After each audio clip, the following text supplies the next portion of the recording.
to this morning to Genesis chapter 16. Genesis chapter 16. And we're going to read the first 14 verses. And then we're going to go over to Genesis chapter 21. Genesis chapter 16. And let's all stand together for the reading of the Word of God, please. Good to see everyone here this morning. It sure does my heart good to see a good crowd. Genesis chapter 16. Read the verses responsively. And that means I'll read the first verse, and then all of us read the second verse. Not just three of us. All of us read the second verse, and then I'll read the third, and we all read the fourth, and so on. Genesis chapter 16. If you're not familiar with the Bible, there's an index in the front that will help you find Genesis. Genesis chapter 16, verse 1. Now Sarai, Abram's wife, bare him no children. And she had, I thought of something. Because you're all being pretty dead this morning, but there was a guy, and he was on he got lost. His ship sunk, and he got lost on an island. And while he was on that island, he'd been there for several years. And eventually, they finally found him. And when they found him, there was three buildings built on that island. And so they found the guy, and they went to rescue him. They inquired. They said, "Well, what are these buildings?" He said, "Well, this is my house. This is where I live, and this building here is where I go to church." And they said, "Well, what's the third building?" He said, "Oh, that's where I used to go to church." Genesis 16, let's start over. I thought that was funny. Now Sarai, Abram's wife, bare him no children, and she had a handmaid, an Egyptian, whose name was Hagar. Together? And Sarai said unto Abram, "Behold, now the Lord hath restrained me from marriage. I pray thee, go in unto my handmaid. It may be that I may obtain children by her." And Abram hearkened to the voice of Sarai. And Sarai, Abram's wife, took Hagar, her maid, the Egyptian, after Abram had dwelt 10 years in the land of Canaan, and gave her to her husband Abram to be his wife. And he went in unto Hagar, and she conceived. And when she saw that she had conceived, her mistress was despised in her eyes. And Sarai said unto Abram, "My wrong be upon me, or upon thee. I have given my handmaid into thy bosom, and when I saw that she had conceived, I was despised in her eyes. The Lord judge between me and thee." But Abram said unto Sarai, "Behold, thy maid is in thy hand. Do to her as it pleaseth thee." And when Sarai dealt hardly with her, she fled from her face. And the angel of the Lord found her by a fountain of water in the wilderness, by a fountain in the way to shore. And he said, "Hagar, Sarai's maid, whence camest thou, and whither wilt thou go?" And she said, "I flee from the face of my mistress Sarai." And the angel of the Lord said unto her, "Return to thy mistress, and submit thyself under her hands." And the angel of the Lord said unto her, "I will multiply thy seed exceedingly, that it shall not be numbered for multitude." And the angel of the Lord said unto her, "Behold, thou art with child, and thou shalt bear a son, and thou shalt call his name Ishmael, because the Lord hath heard thine affliction. And he will be a wild man, his hand will be against every man, and every hand against him. And he shall dwell in the presence of all his brethren." And she called the name of the place, and she called the name of the Lord that spake unto her, "Thou God seest me." For she said, "I have also here looked after him that seeth me." Wherefore the well was called Beer-lahai-roi. Behold, it is between Kadesh and Bered. Now take your Bibles and go to Genesis chapter 21. This is not too much longer, but about a year or so later, we pick up the story again in Genesis chapter 21. And we're going to start reading in verse number 9. And we'll read those verses responsibly through verse 19. Verse 9. And Sarah saw the son of Hagar, the Egyptian, which she had born unto Abraham, mocking. Together?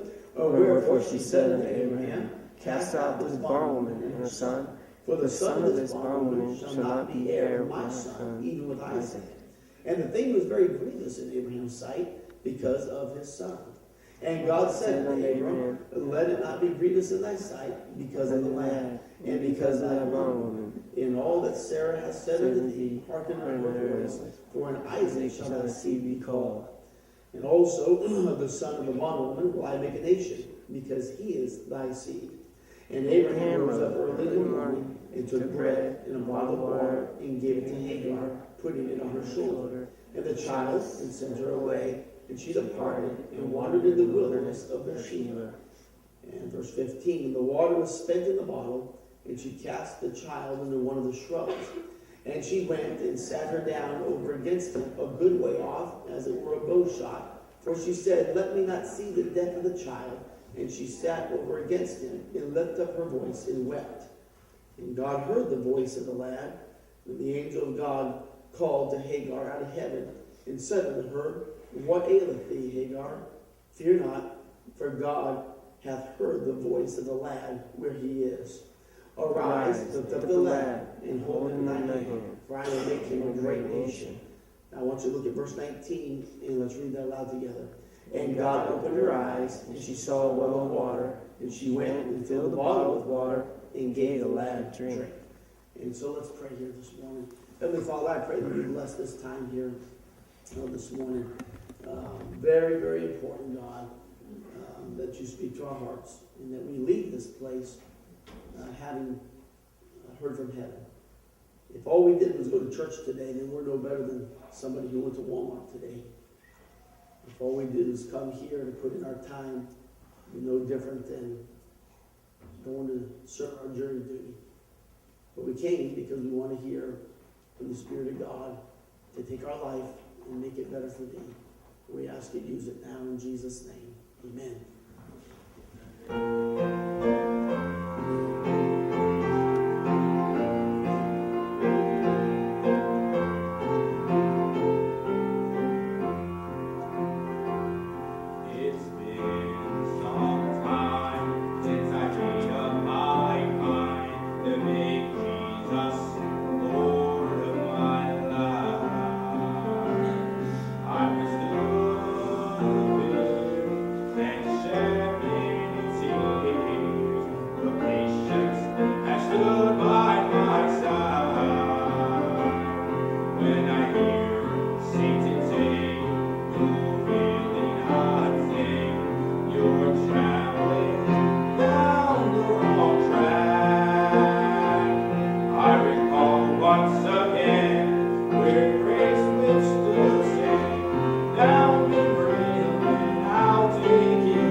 And I'll walk him down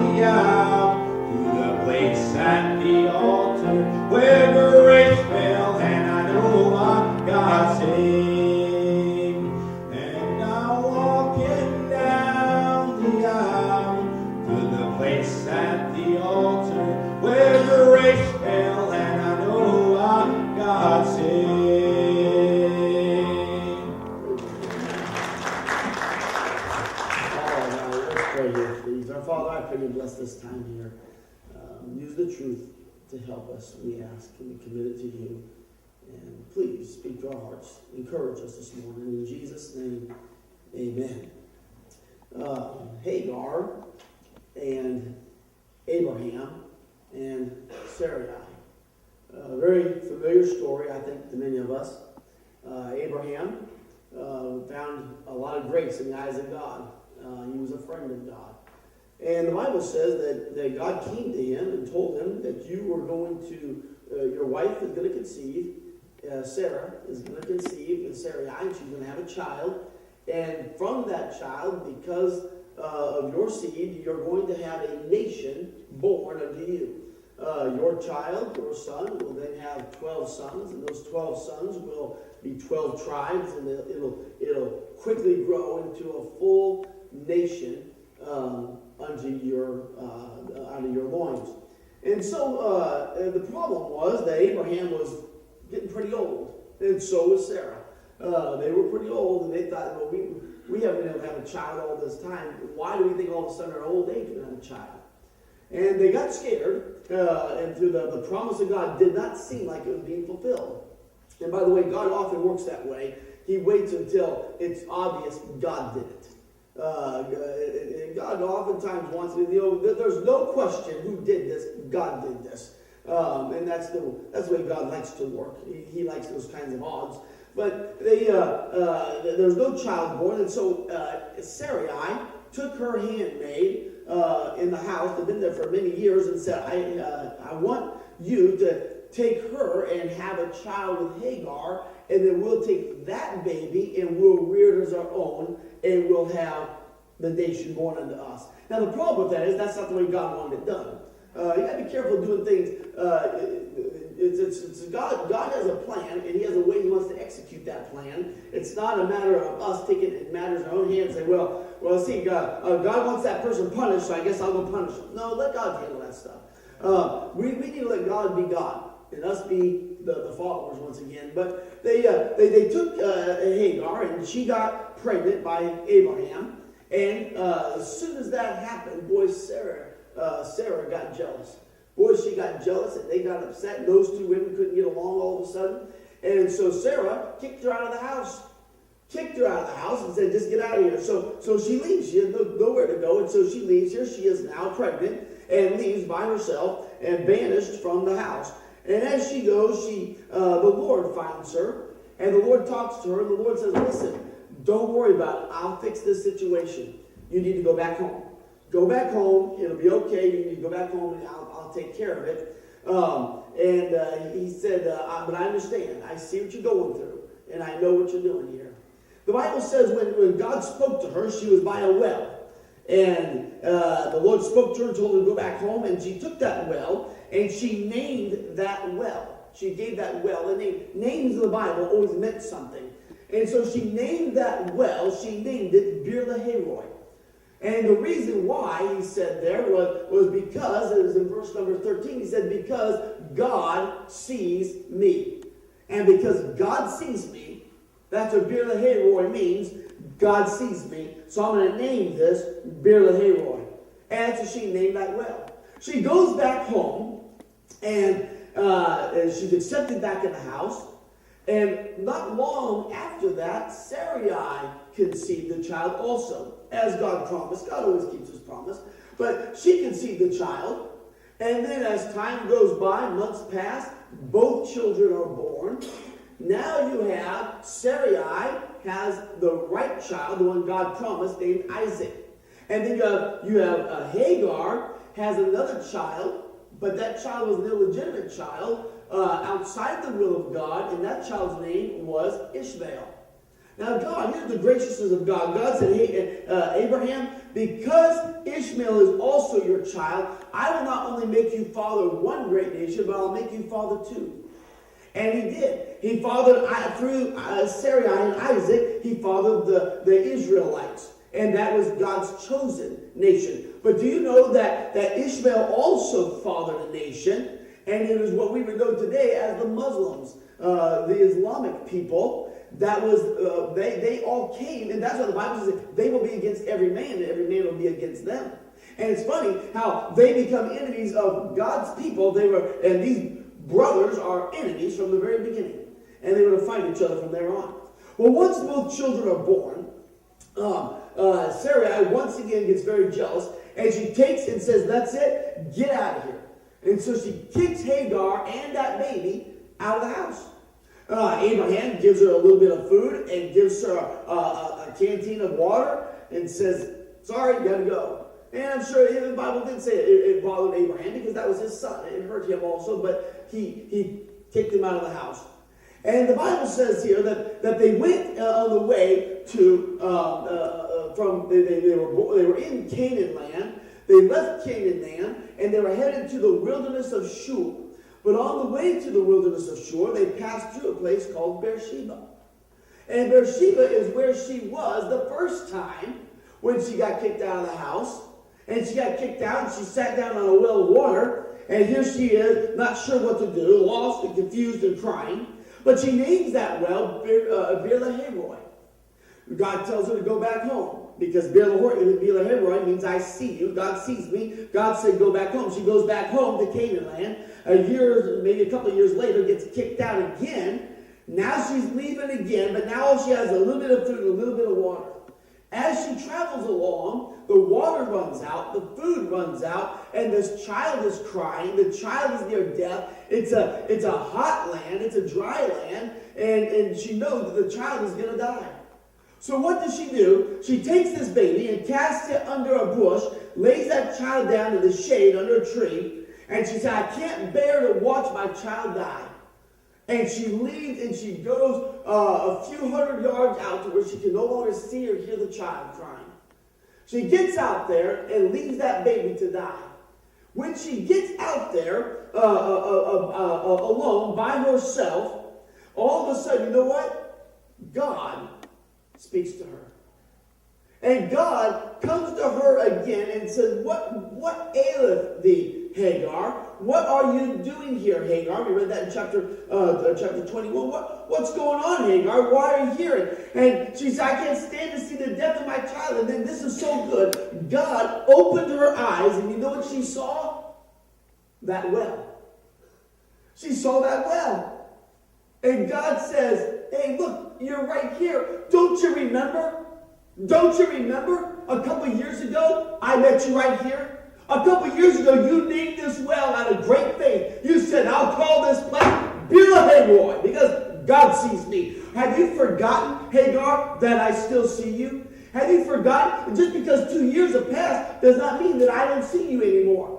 And now, here you are, you left that child, but wait a minute, the well of water is right here, and it's still called Beer Lahai Roi, and I'm still here because I still see you.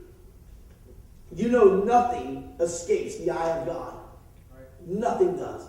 Look, God said this. Jesus said, He said, if I will take care, I will clothe the lily in the field. Now, when we think of a lily, we go downtown and buy a nice, beautiful flower, a lily. We think, what a beautiful flower. That's not what a lily was a weed. It's like a dandelion. That's what they're weeds. And God said, if I care for this wild weed, and I take care of it, He said, don't you think I'll take care of you? I mean, well, God said nothing's if the weed that grows out in the middle of the field in the wild that nobody wants and they chop them down trying to get rid of them like dandelions. He said, if I care for that lily, don't you think I'll care for you? Because nothing escapes the eyes of God. Hey, Beer Lahai Roi, God sees you. God sees you. And then he went and said, and by the way, you know the sparrows, the little annoying birds that are absolutely useless, then they fly. God said, all the sparrows, if one of them falls, if one of them dies, He said, it catches my attention. He said, but you are worth more than many sparrows. Don't you think that if a sparrow falls, and if I care for a weed out in the middle of nowhere, and I care for the little useless sparrow that was flying around, and they catch my eye and catch my attention, and you're worth much more than they. Hey, don't you know I'll God cared for you too. Birla Hayroy, God sees you. God sees you. I want to tell you a few things here this morning that might help you. In the first place, God does see you. God does see you. You know, you may not see him, but he sees you. That's a good statement. Let me say that again. You may not see him, but God sees you. And that's a comforting thing, because there's times you go through life and you just don't. Remember Mary? Mary leaves the empty tomb. And here she is weeping, and sometimes we can't see clearly because our eyes are filled with tears. And we're weeping and we can't see clearly. She leaves the tomb and she bumps into somebody. Oh, it's the gardener. And she starts talking to the gardener and saying, well, I don't know where he is. Tell me where you laid Jesus, and I'll go get his body and take care of him. Where is he at? And the gardener says, I'm not the gardener. Mary, it's me. And all of a sudden she can pull the tears away and see clearly. Wait a minute. You're sitting there telling me I didn't even realize it was you. I thought you were somebody else. I didn't see you. But listen, he saw her. God sees you. You may not see him, but he'll see you. There was a house fire, and there was a boy got trapped on the second floor. And he was hanging out the window. His parents had made it out, but the bottom floor was engulfed in flames, and the boy couldn't get out. He was hanging out the second story window, and just a little kid, only 4 or 5 years old, and he was yelling for help, and his dad was right below him. And his dad called up to him and says, hey, just jump. I'll catch you. Just jump. And the little boy, because of smoke coming out of the first floor window, he couldn't see down there. And the little boy cried out and said, I can't see you, Daddy. I can't see you. He said, that doesn't matter. You can't see me, but I can see you. Now jump. And that's how we need to look at it. You may not see God sometimes, but let me tell you something. God sees you. God still sees you. You may not see him, but God sees you. Birla Hayroy, God sees you. When you are totally lost, you're totally confused, you're totally minded, you're not sure what to do. Here you are, been kicked out of the house, and you're pregnant and by yourself, wandering through a desert region. Hey, Birla Hayroy, God sees you and put a well right there for you. And then he tells you to go back home. And 2 years later, what happens? You're kicked out of the house again. And now you have a baby. And you leave the baby there to die. God reminds us, wait a minute. Open your eyes. Birla Hayroy, I'm right here. And I still see you just like I did before. God sees you where you are. Number 2, God will take care of you. God's going to take care of you. God provided that water when there was no water.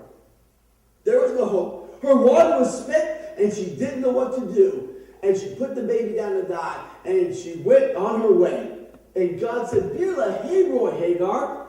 Birla Hayroy, the well is right here. I'm going to take care of you. I'm going to take care of you. You know, as God's people, he does take care of us.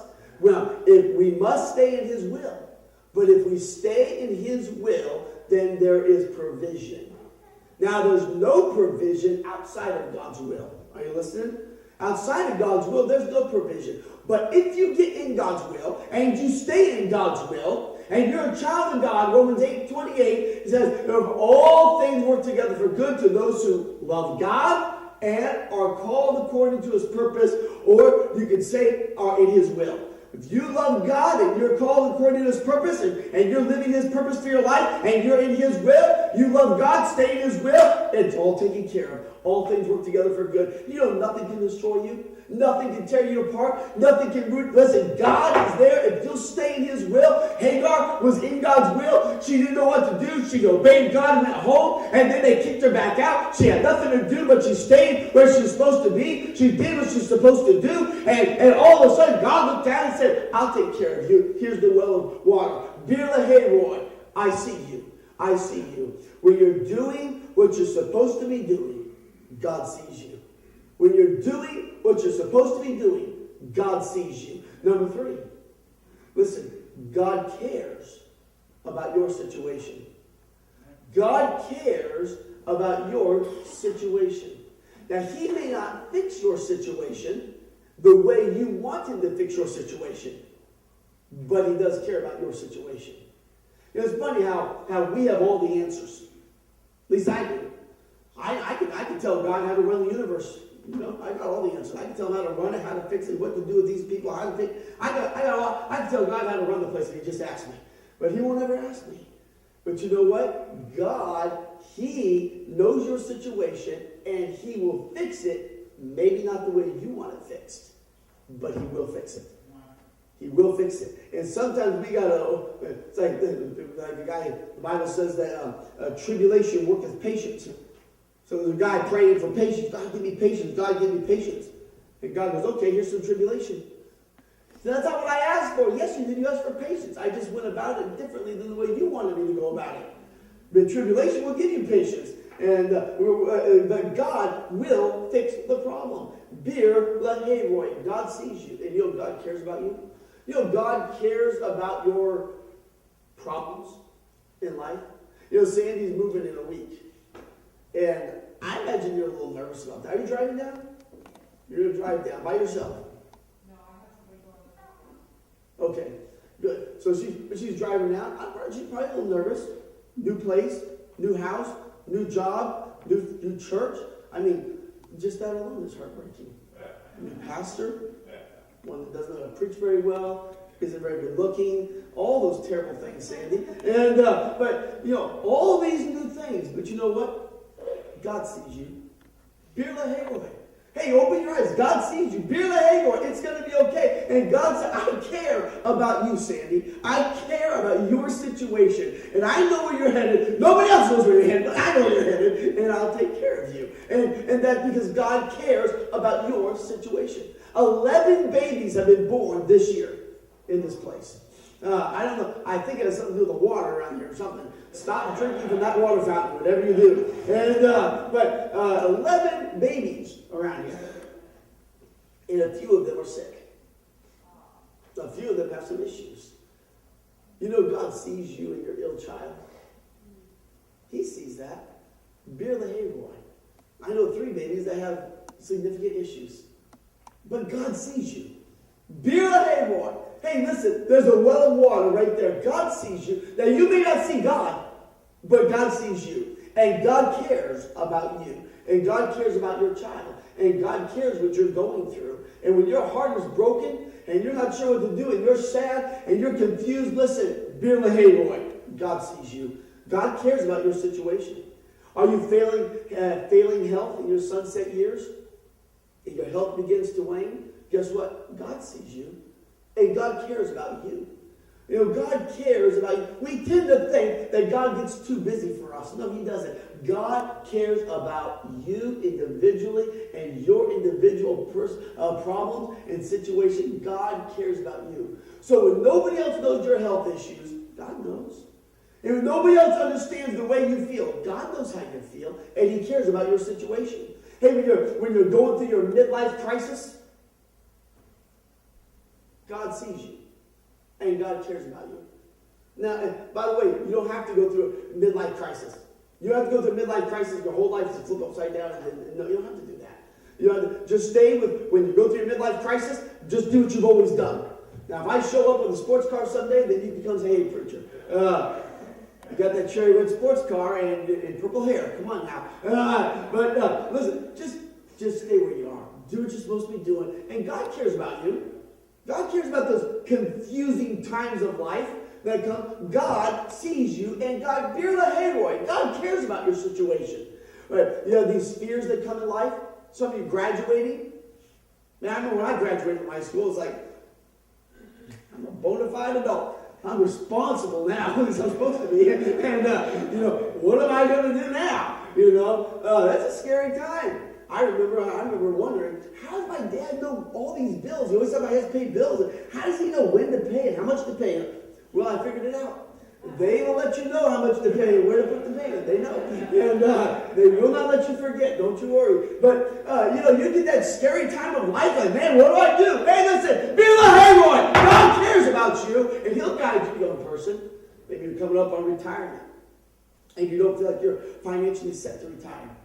But your body's getting too old to work, and you have some fears coming, and you're not sure what to do, and you've got some confusion, and you're wondering, will I be able to have enough to live for many more years? I'm not sure what. Hey, Bir lahevoi. God sees you, and God cares about you individually. You just stay in God's will, and he'll take care of you. You get depressed sometimes. Sometimes you get down and depressed.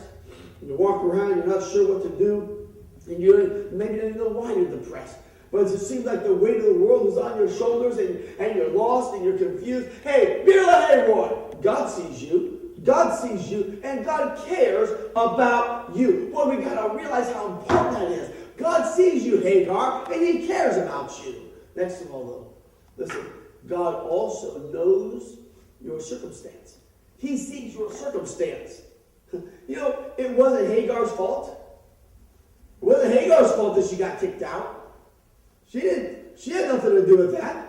And here's Hagar now. Well, now what do? I've been with them for over 10 years. And they just kicked me out because I did what they told me to do. Abraham, they wanted me to mother a child through Abraham. I did that, and then they kicked me out. Now what do? And here she is, all by herself, lost and confused. But God knew her situation. And you know, God will consider your predicament that you're in. He'll consider that. You know, God knows everything about you. God knows when you got the short end of the stick. God knows. God knows when you were dealt a bad hand in life. God knows that. Hey, God knows God knows your heritage. He knows your background. He knows the family you grew up with. He knows the character that you were taught. He knows all of that. And God said, I know, Hagar, I know your situation very well. I'm very close to it. I know it. Open your eyes. Beer Lahai. There's the well of water. You know, God sees you. God knows when you have a born with a disability. God knows that. And God sees that. Beer Lahai. God knows that your weaknesses. My weakness is worry. I worry about everything. I just worry. And if I ever come to a time in my life I don't worry, then I worry because I'm not worried. Because why am I not worried? It's a very scary. They say 90% of what you worry about never happens. I said, now that's a good reason to worry. Because if I worry about it, there's a 90% chance it won't happen. And so, I worry about everything. But you know what? God, you know who else worries? You know who else worries constantly? My dad. My dad. I called him the other day, hey, Dad, what you doing? I just finished bolting the steel door in front of my door.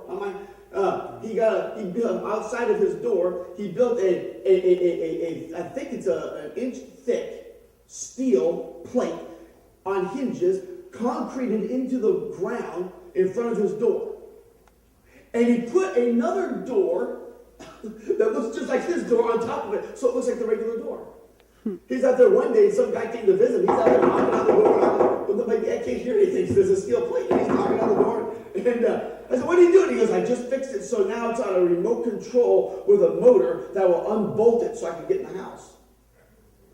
Because in case he has to go to the grocery store, he doesn't want somebody to rob him. My dad will come down and visit. He'll be here planned to be here for 5 days. After 2, he says, I got to get home. I don't know what happened back home. I mean, the furnace could have quit. The well the pump could have broke. He said, well, the pipe broke and the place is flooded. Somebody could have broken into my house and stole everything. Maybe it's caught on fire. I got to get home. I see you guys like, do you know who else worries? My grandfather. Not anymore, he's dead. But he worried like crazy. You know what? Hey, listen, it kind of got passed down the fountain, Guess who else is going to worry? Probably Caleb.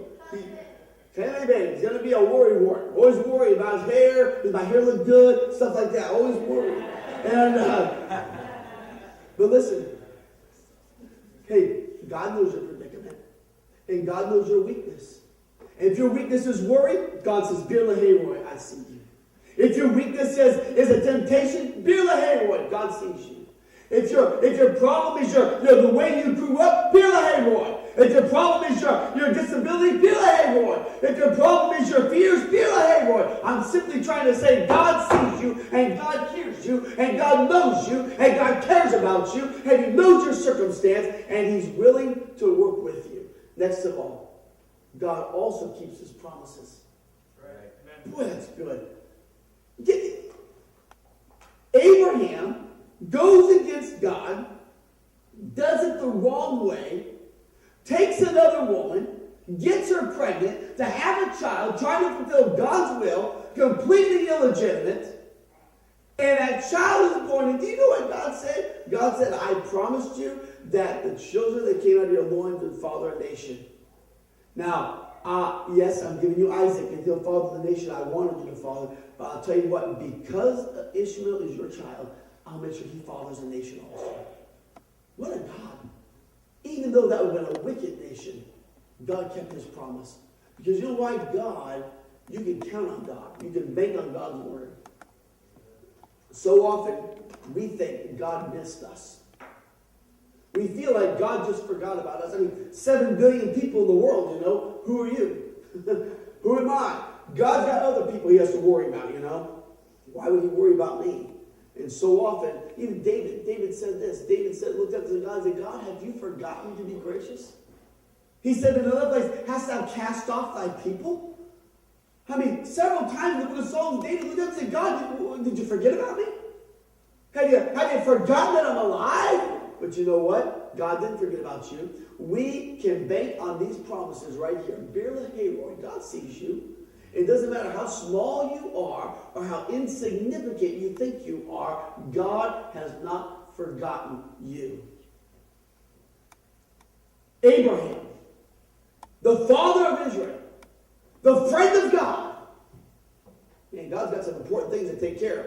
I mean, got to take care of Sarai because she's his wife and she's going to mother Isaac, who's going to bring the father of the Israelite people. And there's one little illegitimate child cast under a bush in the middle of nowhere, left to die. And the Bible says God heard the voice of the lad. Isn't that something?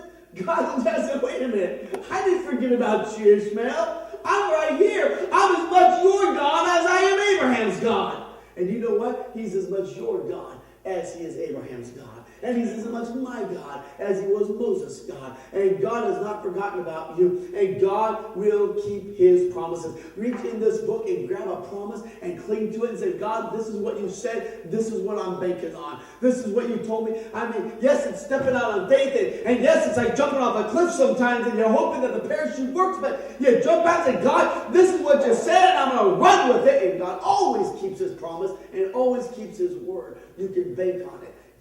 Listen, he sees you even if you can't see him. He's right there. He still has it, and he's still going to take care of you. Listen, last of all, your troubles are not done. Your troubles are not over. Hagar, you're getting pregnant by Abraham, and they kick you out of the house. And now you're wandering out towards the wilderness of Shur. You come to a place called Beersheba, and there's a well of water, and you name it Beer-lahai-roi because God saw you and God spoke to you and said, go back home. She goes back home. She gets back to, she now has shelter. She now has provision. She now has food. She now has her family back, if you will. She has it all back together and says, whoo! But it's not over, Hagar, because a year later, you get kicked out again. And she gets kicked out again. I want to say the fifth way is your troubles are not done, but either is God. Amen. Your troubles aren't done, but either is God. And there's as much God as there is troubles. Hagar, you faced another problem, guess what? God's still there. You're still there. And you may get through this trial, but guess what's going to happen next year? You're going to have another trial. And you know what you're going to find? You can wipe the tears away and open your eyes, and there's the well, Beer-lahai-roi. And God said, remember last year? Remember the trial last year? And you said, God sees me? I still see you. And I'll get you through this one too. Your troubles aren't over, but God's not over either. You know, I've learned that my troubles never stop. But I've also learned either does God. It's great. Oh, it's not great to have trouble. We all hate trouble. We all hate when things go bad. Hey, by the way, if you go soul winning, don't put mail in people's mailboxes. That is illegal. So don't do that. I got a few phone calls this week about that. So whoever did that, don't do that. The one lady, she's pretty funny. She's, I've already reported you as a federal to the United States Postal Service, and because of your federal offense. Okay, lady, have a good night. You know, I can go get a pizza flyer and put it in somebody's mailbox. They're not going to sue Pizza Hut. Come on. And but anyway, but don't do that. But you know, the troubles never stop. But neither does God. God never stops either. And I found that every trouble that comes our way, do you know who's always there, who always takes care of it? God. I say this is what God does though. God takes you on a string and he kind of hangs you over the edge like this. And he scares you half to death. And he waits until you're like clawing on that string, trying to save your life, and then a lot of times God lets go. And then he catches you right before you hit the ground. But he always comes through. Your troubles aren't over. But God's not done either. 3 times in my life, 3 times I've lost everything. 3 times in my life I have lost absolutely everything. And all 3 times I found myself out in the woods saying, now what? What in the world, God? What is that? What's this all about? And you know what I found? Every time, he's right there. And he sees me. Dear Leroy. He sees me. And he knows my situation. And he cares about me. And God's not done working. He just keeps on keeping on. So today, if you find yourself like Hagar, and you're out there wandering around, and you're lost and confused, and you're not sure what to do, and there's circumstances in your life that you don't seem to get, hey, I got one word for you today. Be a Leroy. God sees you. God sees you. And God cares about you. And God will be there. And it's going to be okay. He'll take care of it. Let's bow our heads together, please. Our heads are bowed, our eyes are closed. No one is looking. No one is looking. Let me ask you a question.